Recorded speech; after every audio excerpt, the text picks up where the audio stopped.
If you're thinking about visiting Denver, I'm going to help you have an awesome time while you're here by letting you know where to go and where to eat in one video. I live here, but we visited Denver about 10 years ago and we loved it so much that we ended up moving our whole family here many moons ago. Anyone who lives here will tell you that Denver has changed a ton in the past decade. So the things that I'm going to suggest in this video are the things that I would do if I was a tourist in my own city right now. Because especially weather and the time of the year create some variables here, I'll give you some options roughly by category so that you can figure out what makes the most sense for you and you can kind of choose your own adventure. Make sure to keep watching because I'll also share some things that I think that you can skip on your trip to Denver. It could save you a lot of time, disappointment, and help you make sure that your trip is awesome. You've got a trip to plan, so let's do this.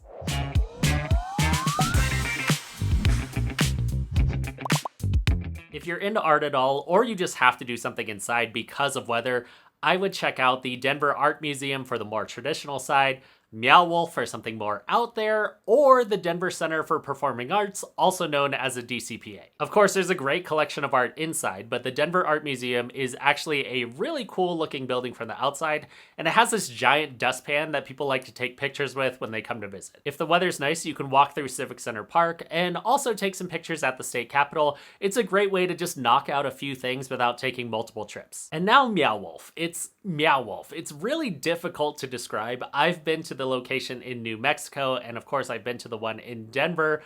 It is as weird as you would expect if you've looked this up online at all. I think ours is a little less crazy than the New Mexico location, but I could be desensitized at this point too. When people ask if you had fun or what you thought of Meow Wolf, you kind of just nod because your brain is confused at the experience that it just had.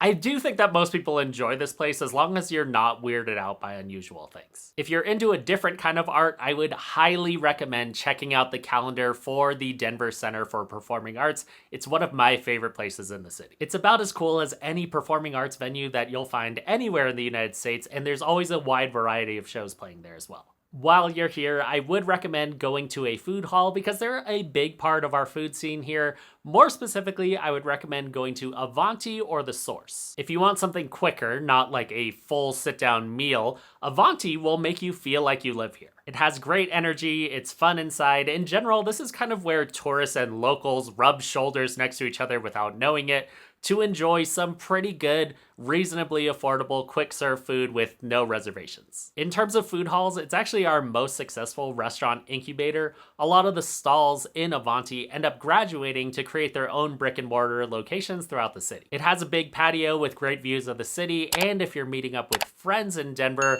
everyone knows where Avanti is, so it's a pretty easy spot to meet up. If you'd rather have a sit-down food hall experience, The Source is Denver's first food hall, and there are a lot of really good options inside. While Avanti is more of a cool, modern food court with many different quick-serve options, The Source is more like a collection of sit-down restaurants that are all in one place, and many are surprisingly good. Anyone who watches my channel knows that I love Tamaki Den. It is one of my favorite sushi restaurants in the city, and it's inside The Source. You can get a surprisingly affordable lunch there without paying a ton of money, and it's one of the better sushi places in the city. Safta is also inside The Source, and it's absolutely one of the best restaurants in Denver. Just make sure to make a reservation if you're planning to go there. Okay, and if you want to go to a food hall where the food isn't great, but the pictures will look amazing, you could also go to Milk Market. It's by far our most Instagram-worthy food hall. I will warn that the food at Milk Market is overpriced and not very good, but Milk Market is also connected to my favorite restaurant in the city,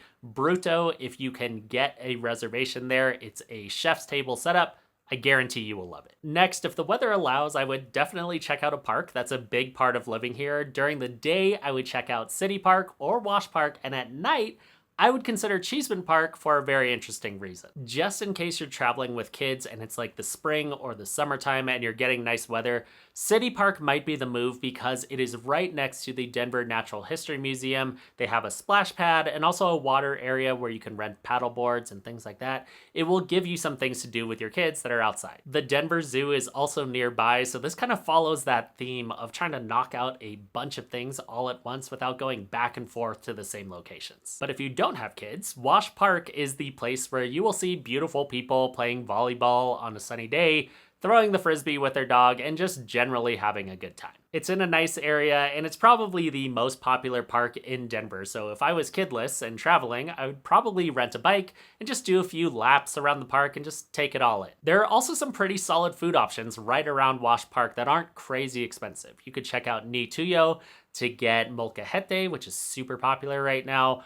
We also have Homegrown Tap and Dough, solid pizza spot, very kid-friendly, and Perdita has fancy Mexican food, which I think is pretty good. There was a period of my life where I was really into ghost things, and that's why we're talking about Cheeseman Park. It's built on top of a cemetery, and it is home to some paranormal activity that inspired the movie The Changeling, and there are some popular ghost tours that you can do here. If you end up doing one of these ghost tours, I can't guarantee that you'll see anything, but you will learn a bunch of random facts about the area and about Denver, and maybe you'll take home a ghost as a souvenir.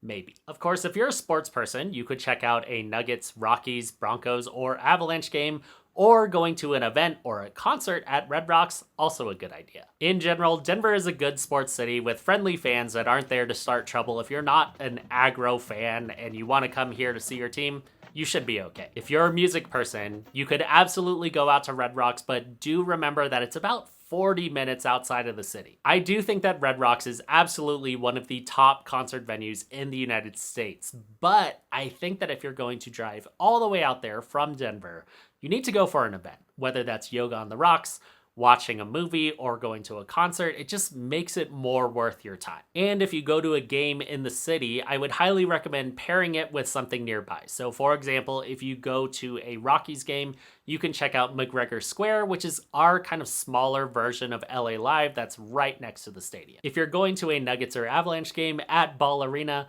you could check out Larimer Square, which is not far away. There are a bunch of great restaurants over there, including Rioja, and also Tamayo has an all-you-can-eat brunch if you're going to a day game. It's a really nice area to walk around, especially if the weather's nice. If you're not a sports person at all, that's totally fine. You could pair something like the Denver Botanic Gardens with Shells and Sauce, one of my favorite Italian restaurants in the city. If you've done some Googling, you've probably seen the RiNo Art District pop up when you're looking for things to check out in Denver. If I was visiting and I was checking out all this local street art, I would also pair it with a really great meal at Uchi Denver, Redeemer Pizza, Cart Driver, or Super Mega Bien for something a little different. The art district alone is great for pictures and putting things up on the gram, but to get the most out of your time in RiNo, you might as well get some good food while you're there. Some people will tell you that when you visit Denver, you should go to the Buckhorn Exchange because it is the oldest restaurant in Denver and it also serves game meat. Personally, I would rather do a more modern take on everyday places that people go in Denver to get a better feel for the food scene here. You can check out Blue Pan for pizza, The Post for fried chicken,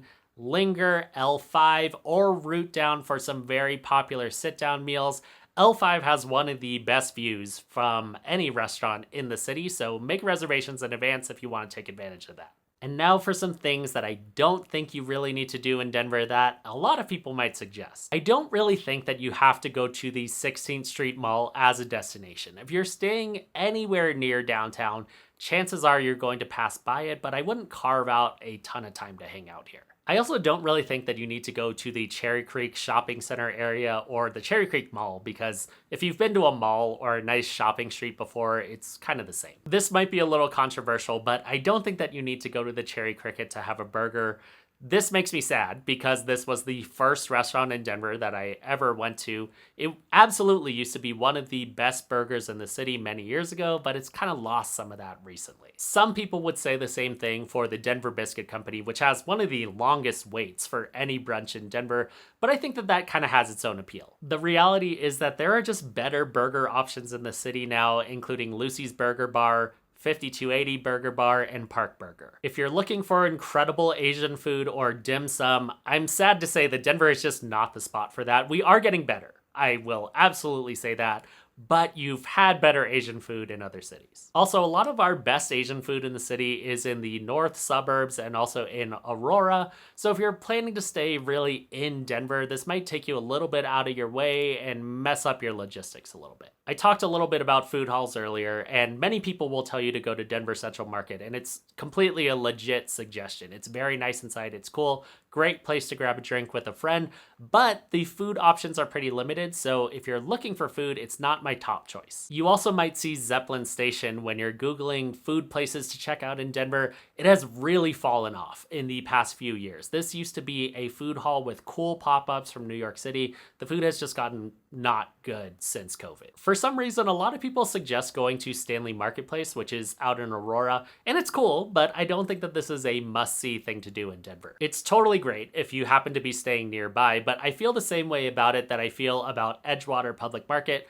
Also a cool place, looks cool from the outside, a lot of food options inside, but if you're not staying out that way, I don't think that these are must-see things to do. There are also a couple things that you're likely to see while you're just organically going around the city, including the Big Bear at the Colorado Convention Center and Sculpture Park by the DCPA. They're both cool and they're great tourist pictures to have to remind you of your trip to Denver, but I wouldn't plan your whole day around it. They're both more of like, you see it, it looks cool, you take a picture, snap a selfie with it, all good. I could literally keep going on this video for an hour, but I'll just include some links in the description and on the screen so that you can find some more specifics of things to do in Denver. I cover a ton of stuff in those videos, so check them out if you want to go more in depth, and I hope that you have a great time here.